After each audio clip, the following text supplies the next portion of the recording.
Bonjour et bienvenue sur le podcast Explore Japon, le podcast qui explore le Japon sous toutes ses coutures. Des conseils voyage, de la culture ou bien de la vie tous les jours en passant par l'apprentissage du japonais, partons ensemble une fois par semaine pour ce magnifique pays qu'est le Japon.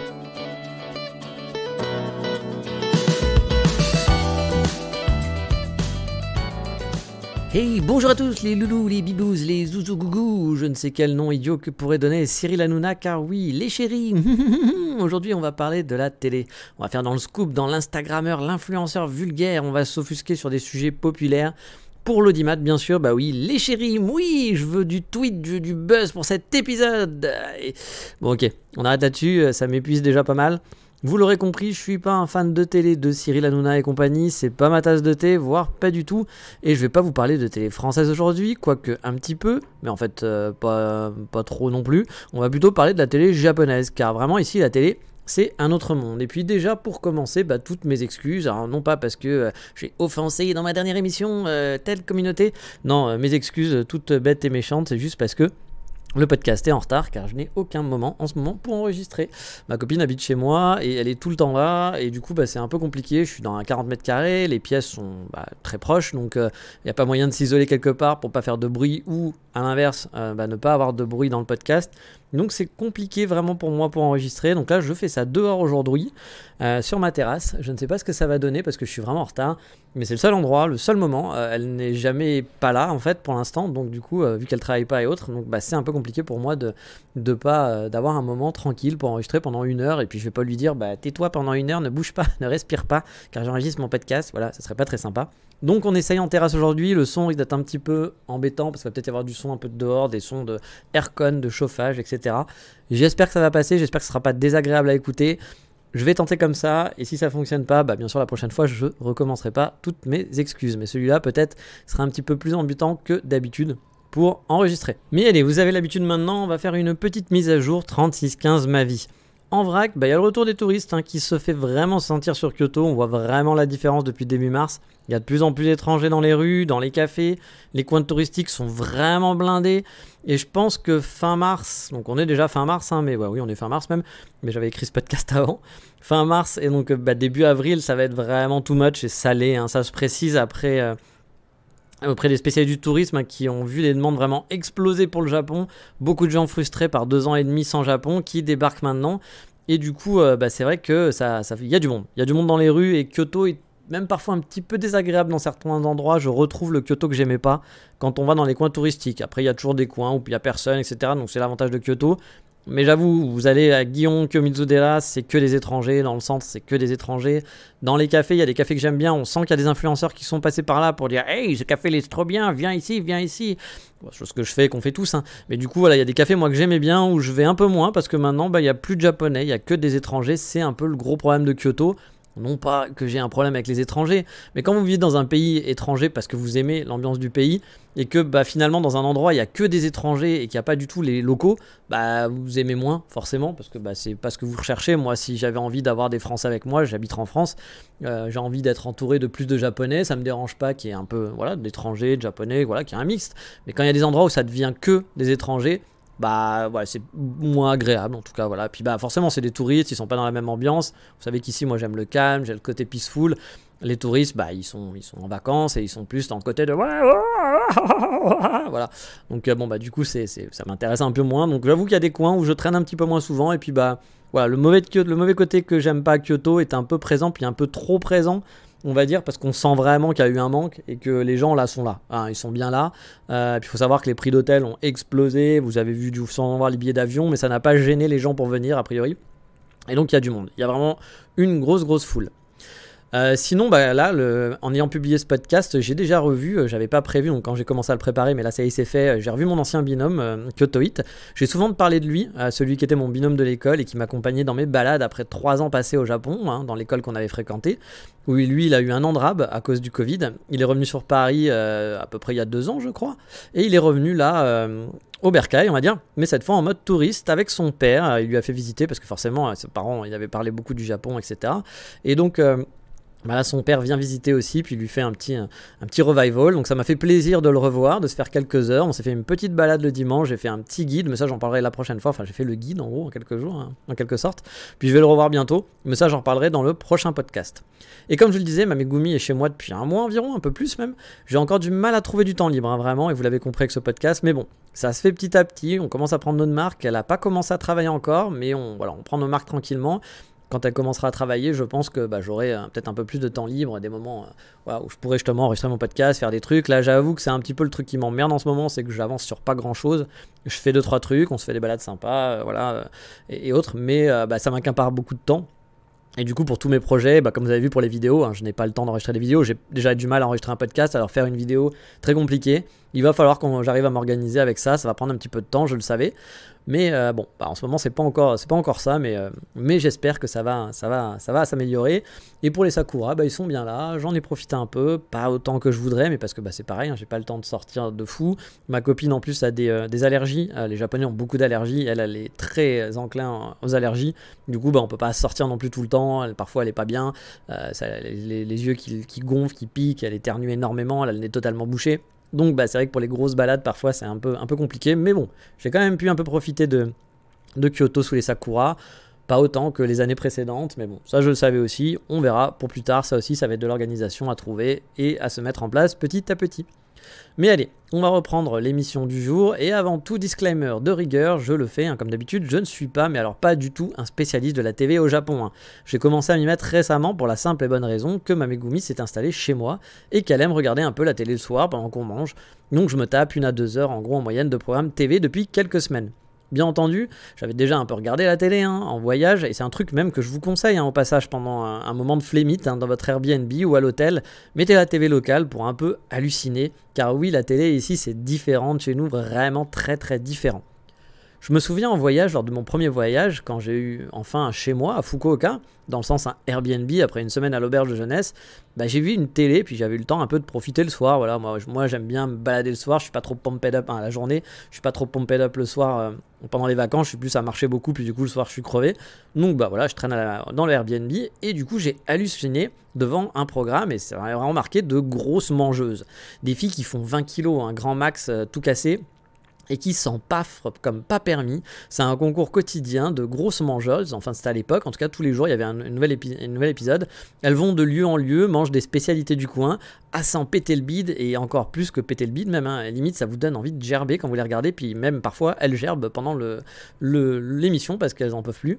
J'avais été hypnotisé à l'époque par ce programme qu'on doit l'avouer est totalement débile, voilà. Surtout qu'honnêtement, si les filles se font pas vomir, mais vraiment je veux dire après l'émission, pas juste parce que là elles sont dans le truc, mais pour garder leurs 20 kilos, honnêtement je comprends pas, puis je trouvais ça un peu malsain du coup. Hein. Mais car oui, faut le savoir, hein, je pense que ce qui définit déjà la télé au Japon aussi, c'est la bouffe. Enfin, c'est ce qui définit le japonais, je vous en ai déjà parlé, hein, c'est la bouffe, vraiment.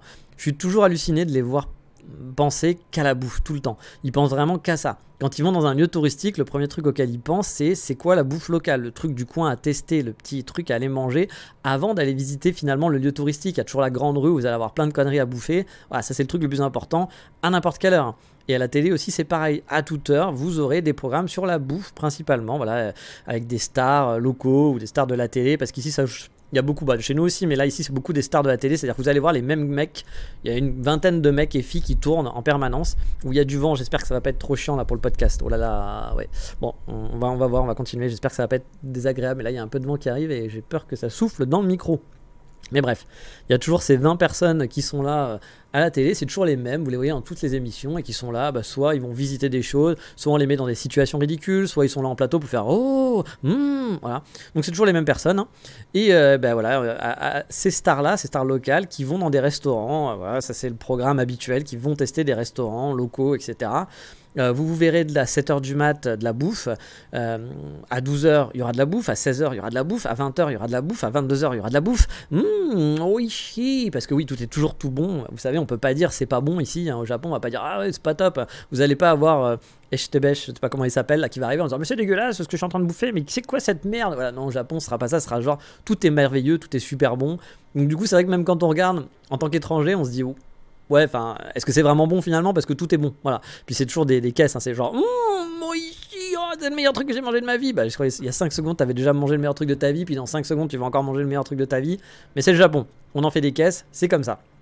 On en fait des tonnes à la télé au Japon. Si vous me sortez pas une gueule, par exemple, de surprise de 15 mètres pour la moindre info, c'est qu'il y a un problème, je pense. On est vraiment dans la culture du too much.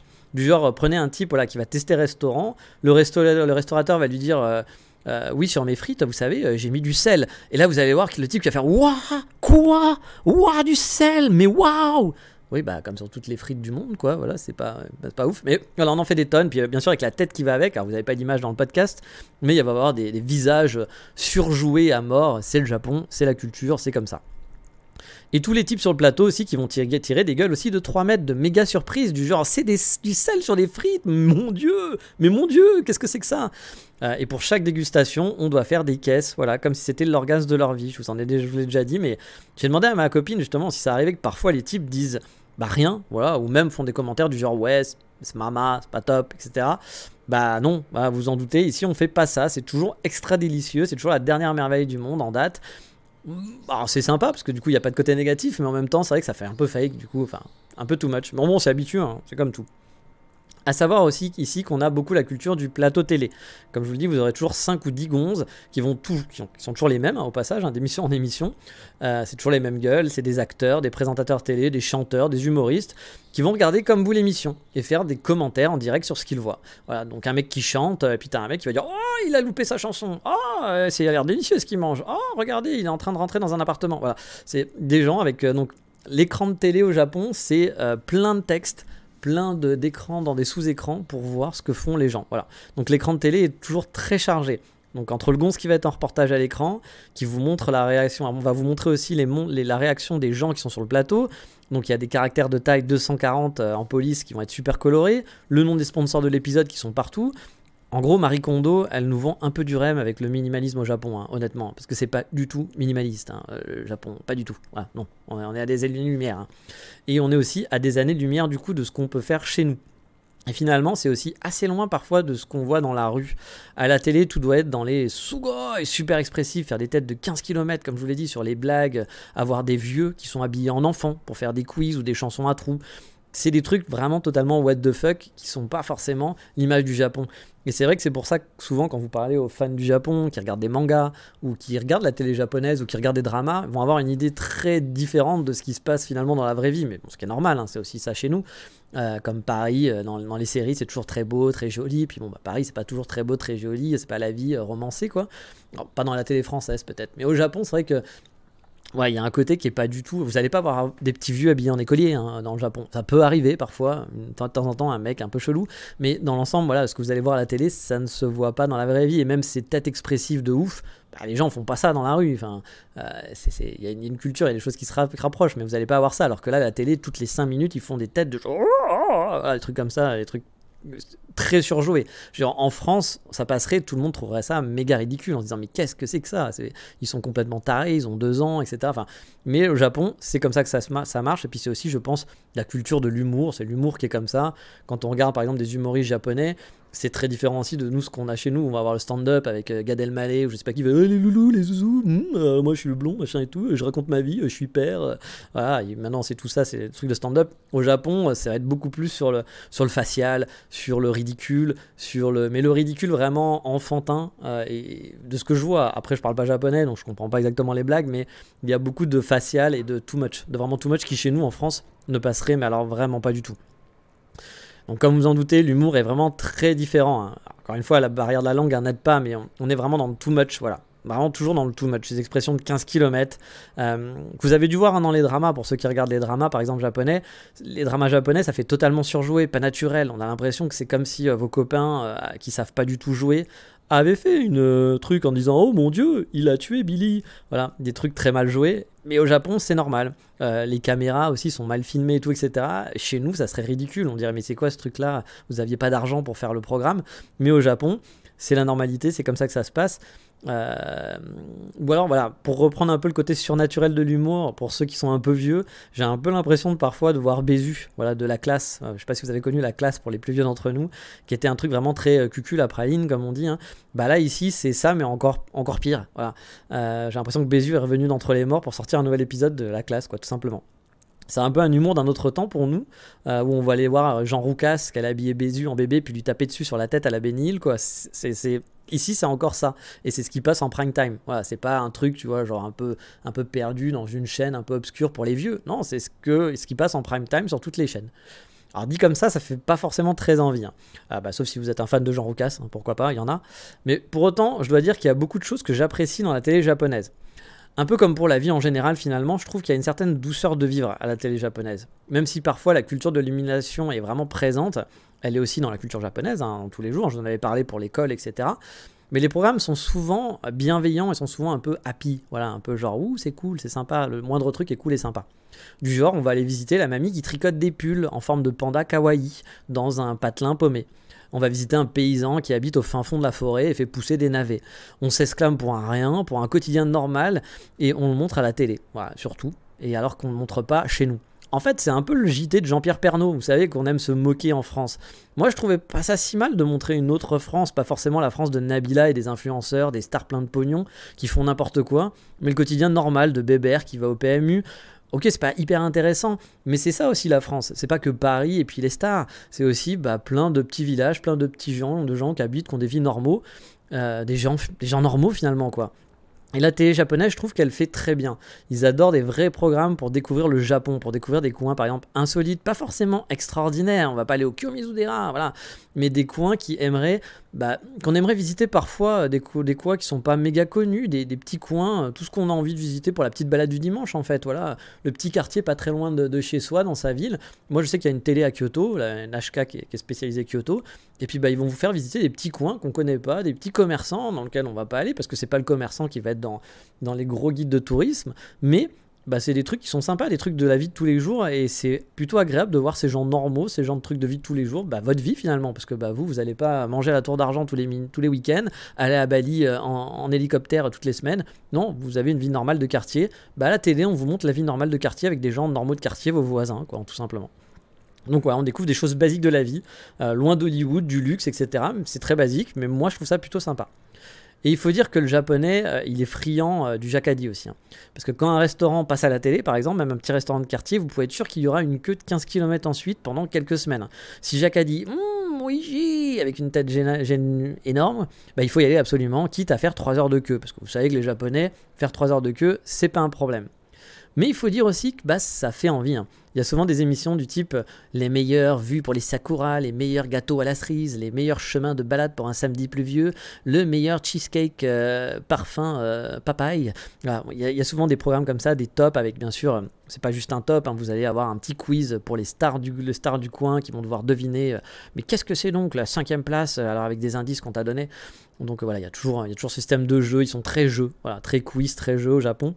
Mais ces petits programmes de découverte, finalement, c'est plutôt cool. C'est vraiment de la découverte dans la bonne humeur, avec finalement des enfants, hein, parce que ça reste, c'est des situations d'enfants, avec ces adultes qui jouent les enfants, qui s'exclament et s'étonnent du moindre truc. On peut trouver ça ridicule, mais finalement, on rentre vite dans le jeu.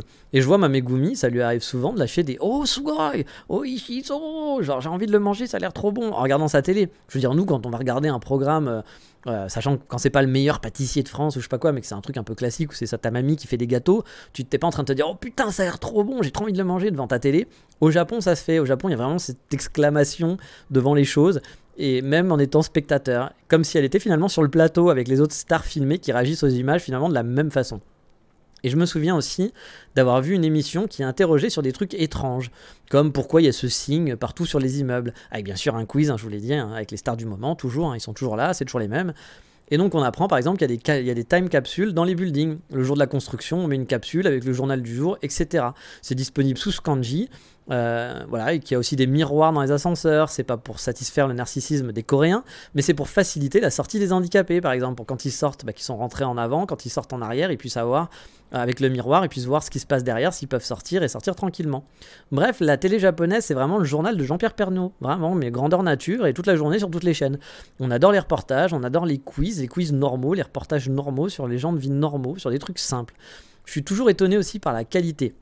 Ça, par contre, c'est quelque chose qui est aussi très différent de chez nous. C'est filmé, voilà, comme si votre cousin, sans budget, devait faire un film. On voit les perches des micros en reportage, on filme les autres caméras sans aucun problème, c'est-à-dire qu'on va voir les autres caméras dans le champ. On n'a pas de stabilisateur, hein, voire parfois c'est filmé à la GoPro. Oui, vraiment, à la GoPro. C'est vraiment une autre monde. Si en France on faisait ça, on se foutrait franchement à bloc de l'émission. On dirait, mais qu'est-ce que c'est que ces pauvres pouilleux, quoi. Bah ici, c'est normal de filmer comme ça. Bon, bien sûr, hein, il y a aussi tous les décors en carton-pâte qui vont un peu dans la même ambiance. Sur le plateau, avec Megumi Météo qui a une petite baguette fait maison pour montrer les nuages.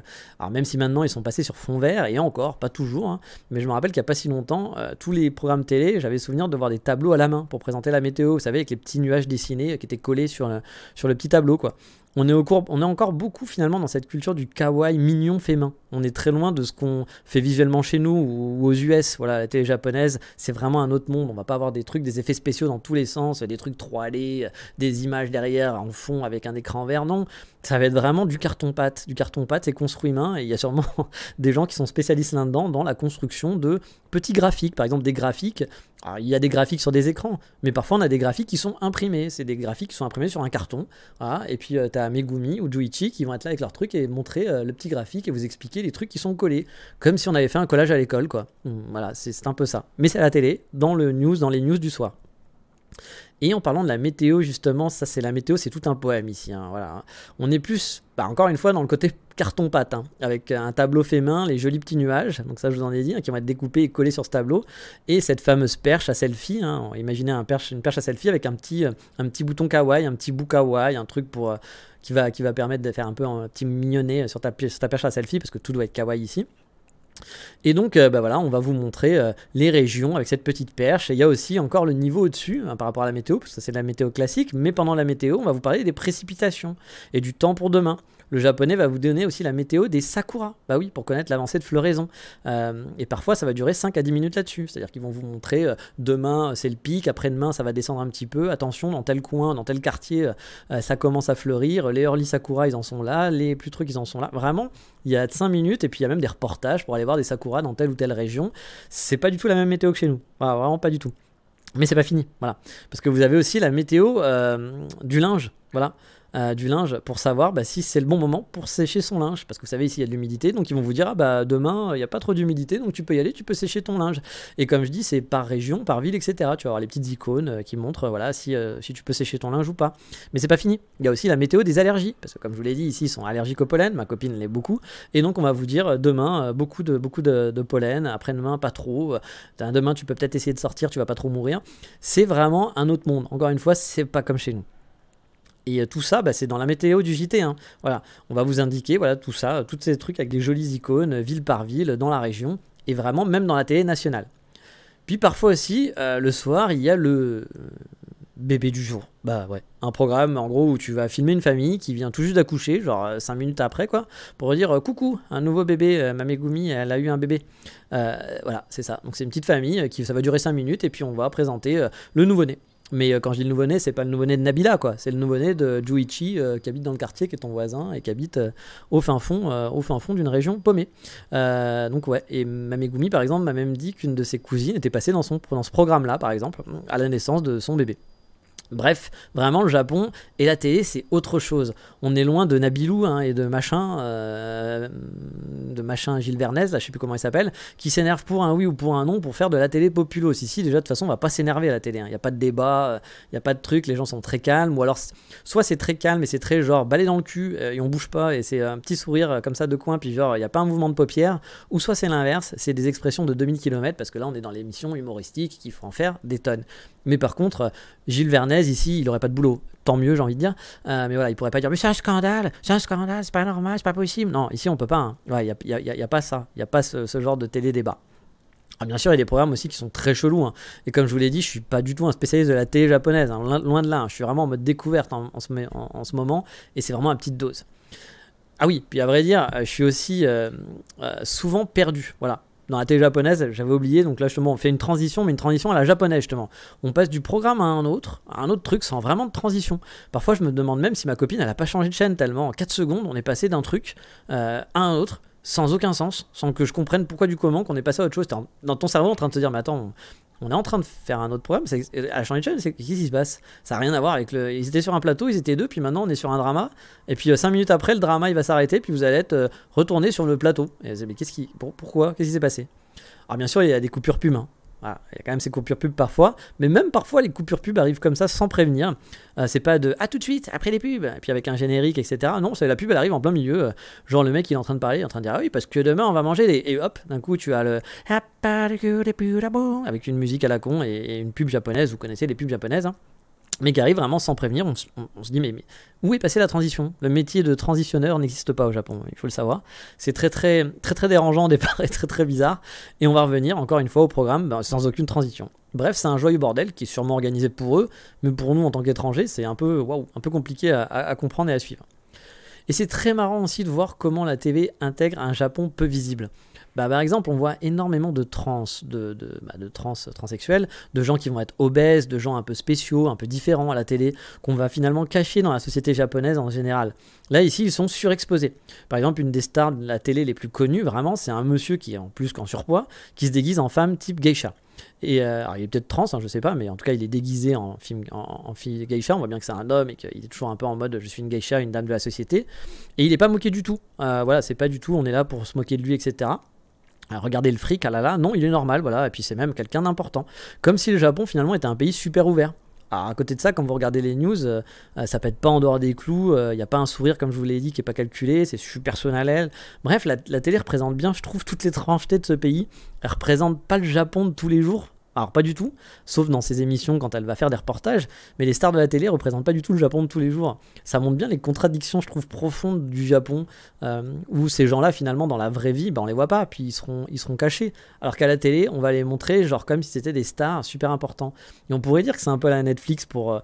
vous savez, toute la Netflix, si on regarde une série Netflix, on a tous un copain qui est gay, qui est trans, tout le monde est trans, vous avez tous un ami black, parce que s'il n'y a pas un black dans une série Netflix, ça va pas, s'il n'y a pas un trans dans une série Netflix, ça va pas. Moi je suis content, hein, qu'il y ait de la diversité, mais parfois c'est too much. C'est-à-dire qu'on va vous faire Jeanne d'Arc avec Jeanne d'Arc qui sera un noir transsexuel. Et je vais dire, non, Jeanne d'Arc c'était pas un noir transsexuel, mais il faudra, voilà, parce que c'est Netflix. Et on se dit, ok, mais quel est l'intérêt, enfin pourquoi il faut imposer des choses. Alors, au Japon, on pourrait se dire que c'est pour ça, c'est pour essayer de faire changer la culture, mais j'ai pas cette impression, parce que on n'a pas l'impression non plus que la culture change finalement vraiment, et que c'est poussé comme ça. Mais pourtant, il y a une différence. Alors ça, je saurais pas l'expliquer. Encore une fois, je suis pas un spécialiste de la télé japonaise. Il y a sûrement des gens qui vont vous dire ah mais il a tout faux, il dit de la merde, ils font ça parce que blablabla. Mais c'est vrai que vu comme ça, avec un œil un peu neuf, c'est un peu étrange, parce que ce qu'on va voir, ces gens qu'on va voir là à la télé, c'est des gens qui sont cachés finalement dans la société japonaise. Et bon, je vous parlerai pas non plus des dramas ou des animés, ni des émissions musicales avec des gens qui chantent super mal et faux. Alors je sais qu'il y a des gens qui adorent la J-pop japonaise, moi il y a des chansons que j'aime bien, etc. Mais je trouve qu'il y a beaucoup d'idoles par exemple qui chantent très mal, hein, qui chantent faux, et je les vois, c'est assez fou même parfois. Et ces fameux super chansons, justement, on va s'exclamer en disant waouh, mais quel chanteur de classe internationale, parce qu'on en fait des tests, hein, des caisses et des caisses. Moi, franchement, ça me dépasse à chaque fois, hein. On ne doit pas avoir la même définition du bon chanteur, sûrement, hein. Après, il n'y a pas une bonne ou une mauvaise définition. J'ai eu un débat là-dessus avec ma Megumi quand je voyais certains chanteurs avoir des 100%, des 1000%, parce que vous savez, c'est un peu comme s'ils faisaient des chansons de karaoké, il y a des notes, faut suivre les notes, etc., dans des concours, alors que je trouve qu'ils chantent super faux. Elle n'était pas du tout d'accord en disant non, il chante super bien ce type-là, pourquoi tu dis ça? Alors qu'honnêtement, le mec n'avait pas besoin d'avoir une oreille musicale pour voir qu'il y avait plein de notes qui étaient fausses. Donc je sais pas, là aussi c'est un truc qui m'échappe dans la culture japonaise. Sur la musique, parfois il y a des trucs qui m'échappent un petit peu beaucoup, qu'on n'ait pas les mêmes goûts, que je sais que par exemple il y a plein de trucs de pop en France que j'aime pas, qu'il y a plein de gens qui vont aimer, que les Nakamura machin, moi je trouve que c'est nul, je trouve ça vraiment mauvais.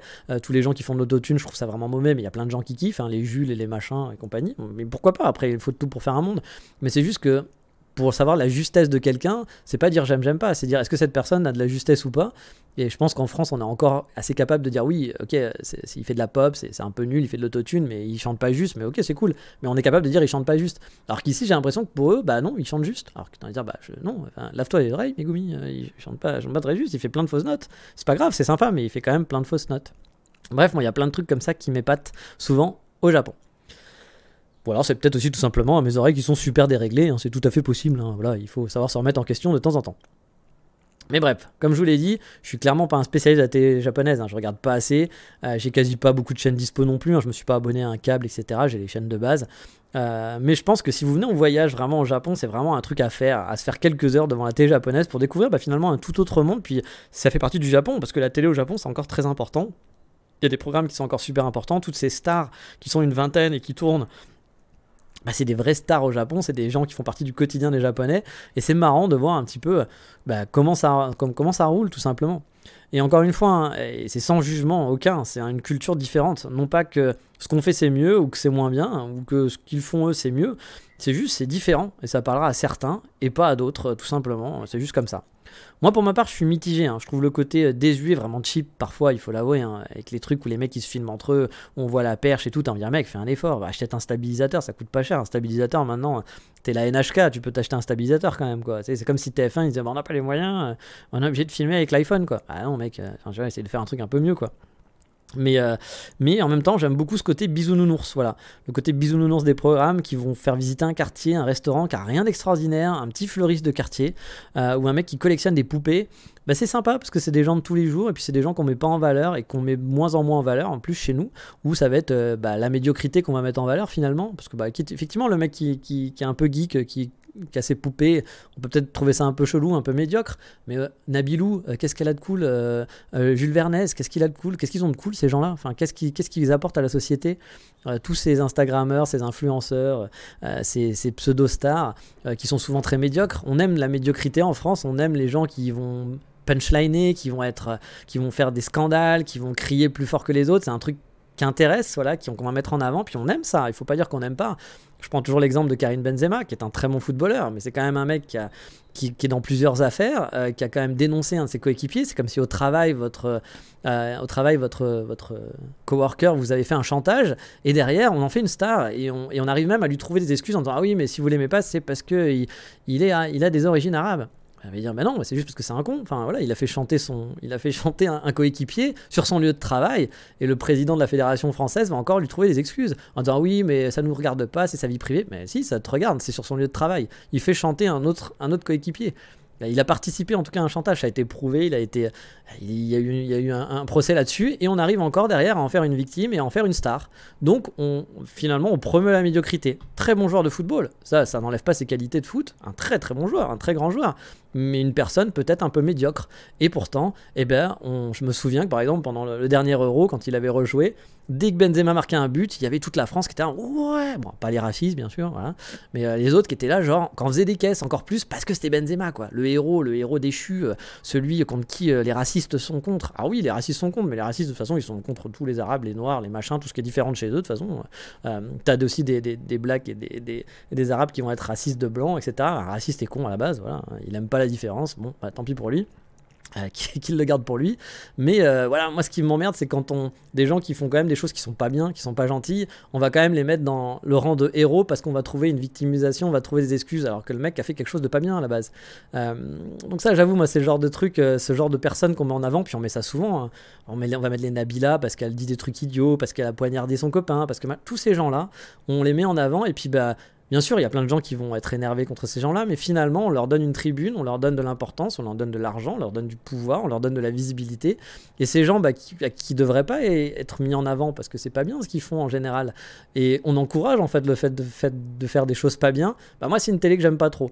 Là, je préfère cette télé-là où finalement, on va encourager un peu plus. On n'encourage pas, mais c'est qu'on montre des gens normaux. Des gens normaux, peut-être des gens qui sont pas bien non plus, hein, des gens qui sont peut-être méchants, on les connaît pas, etc. Mais bon, ils vont pas devenir des stars. On va juste voir des gens pour montrer les voisins, le petit happy life, le truc tranquille. Pareil pour les visites, je vous dis, les programmes, ça va être les programmes c'est pas les programmes de... Alors il y a des programmes sur les flics aussi, hein. J'ai vu les flics, alors c'est très rigolo, hein. Il y a un programme comme chez nous, on va suivre des flics qui sont dans le danger de Shibuya et de Shinjuku la nuit. c'est très marrant parce que quand tu compares avec les nôtres, ils arrêtent des mecs qui ont juste un joint et puis ou qui sont un peu bourrés et puis il se passe rien quoi. Et on a l'impression que c'est genre wow, attention, il s'est passé des trucs énormes. Et moi je regarde ça avec Mamegumi, je fais ouais, mais chez nous c'est pas la même. Hein. Va y avoir beaucoup plus de violence, beaucoup plus d'agressivité dans les arrestations, etc. Alors que là, c'est limite, ils sont tous polis. Il y en a un qui se met à pleurer, le policier le réconforte. Enfin, c'est grand n'importe quoi. Même si bon, faut pas généraliser. Je me doute aussi qu'il doit y avoir aussi des fights de temps en temps, des trucs comme ça, hein, que ça doit être un peu chaud. Mais c'est un autre monde. C'est vraiment un autre monde. Vous savez, le Japon c'est un autre monde. Et du coup, la télé japonaise, c'est vraiment un autre monde. Mais allez, sur ce, on va rester là pour cette semaine. Je vous referai peut-être un jour une émission sur la télé japonaise quand j'aurai vu plus de trucs et que j'aurai un peu plus à dire et autres. Là, c'était vraiment un premier regard sur la télé japonaise, un peu nouveau, un œil nouveau. Mais vraiment, je vous encourage à regarder des émissions de télé japonaise si vous venez au Japon en vacances, même 1 heure. Vous allez voir, c'est marrant, vous allez zapper entre les trucs. Regardez pas les animés, vous les avez déjà vus. Regardez plus les shows télé. Parce que c'est rigolo, même si vous comprenez rien, vous arrivez à comprendre quand même un petit peu ce qui se passe. C'est marrant à regarder, puis ça permet de rentrer un petit peu aussi, je vous dis, dans la culture japonaise, parce que ça fait partie de la culture japonaise. Mais voilà, sur ce, j'espère que ce podcast aura été audible quand même, un minimum. Je m'excuse, je vais essayer de trouver des solutions pour la suite, peut-être quand elle travaillera ou quand je vais peut-être me prendre un coworking plus tard, je ne sais pas si ça continue un peu comme ça ou si par exemple elle travaille mais qu'elle travaille la nuit et que du coup le jour j'ai pas de temps libre pour enregistrer, je me prendrai peut-être un espace de coworking pour pouvoir enregistrer tranquillement. Bref, on trouvera des solutions, mais j'espère qu'en tout cas ce podcast est audible et désolé pour le retard encore une fois. Et puis j'espère que vous allez pouvoir venir au Japon bientôt parce que y a du monde qui arrive, vous pouvez profiter, les gens sont contents. Alors moi en tant que local, c'est vrai que j'apprécie un peu moins, comme je vous le disais, d'avoir trop de touristes, mais ça fait plaisir aussi de voir des gens qui sont très contents de revenir au Japon. Je croise des touristes, parce que je fais des rencontres avec certains touristes. Je fais pas guide. On m'a beaucoup demandé d'être guide aussi. Il y a vraiment un problème de guide en ce moment au Japon, parce qu'il y a trop de touristes. C'est quelque chose qui me plairait de faire, mais je peux pas le faire avec mon travail. Mais je fais des rencontres avec des touristes une fois de temps en temps, pendant 1 heure dans un café.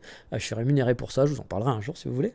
Et du coup, c'est sympa parce que je vois un peu l'étonnement. Je revois les trucs que j'avais pas parlé depuis longtemps, mais les gens qui me parlent des poubelles au Japon, les gens qui me parlent de trucs très classiques. Et c'est vrai que c'est des choses qu'on oublie finalement en habitant sur place. Des choses qui moi aussi m'ont un peu émerveillé au démarrage, ou m'ont questionné, qui maintenant font partie de mon quotidien. Puis là, de reparler avec eux, ça me rappelle certains anciens souvenirs, puis un peu mes débuts avec le Japon. Mais bref, j'espère que vous allez vous aussi pouvoir revenir très bientôt dans ce pays et le visiter et en profiter un max. Mais sur ce, je vous dis donc à la semaine, presque la semaine prochaine, parce que du coup, je vais essayer ce sera pas le week-end prochain, mais le week-end d'après que vous aurez ce podcast. Je vais garder le rythme, même s'il va falloir que je trouve un temps pour l'enregistrer. Et on parlera sûrement de mes relations avec Mamegumi, bande de pervers. On va sûrement parler un peu de différences culturelles, de choses que je découvre, un peu comme la télé japonaise, de différences culturelles, certains que je savais, d'autres que je découvre un peu plus, des petits trucs bêtes, des trucs à la con, qui sont parfois problématiques, et puis des trucs qui sont plutôt cool. Bref, on parlera de tout ça. Je sais que certains me l'avaient demandé, donc je ferai un petit épisode, vu que ça fait quasiment 2 mois que j'habite avec Mamegumi. Sur ce, je vous dis donc... bon mois de mars, bon cerisier en fleurs pour ceux qui sont au Japon, et même ceux qui sont en France, parce qu'il y en a. Et je vous dis à bientôt. Ciao, bye bye, matane.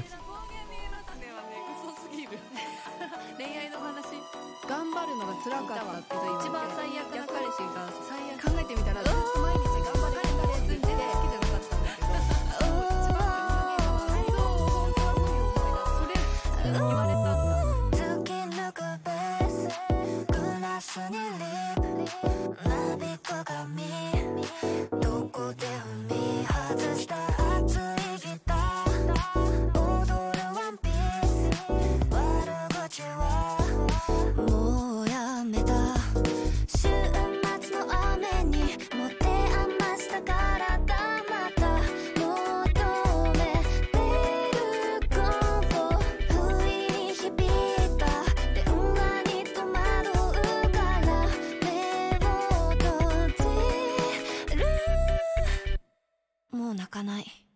きらめく夜の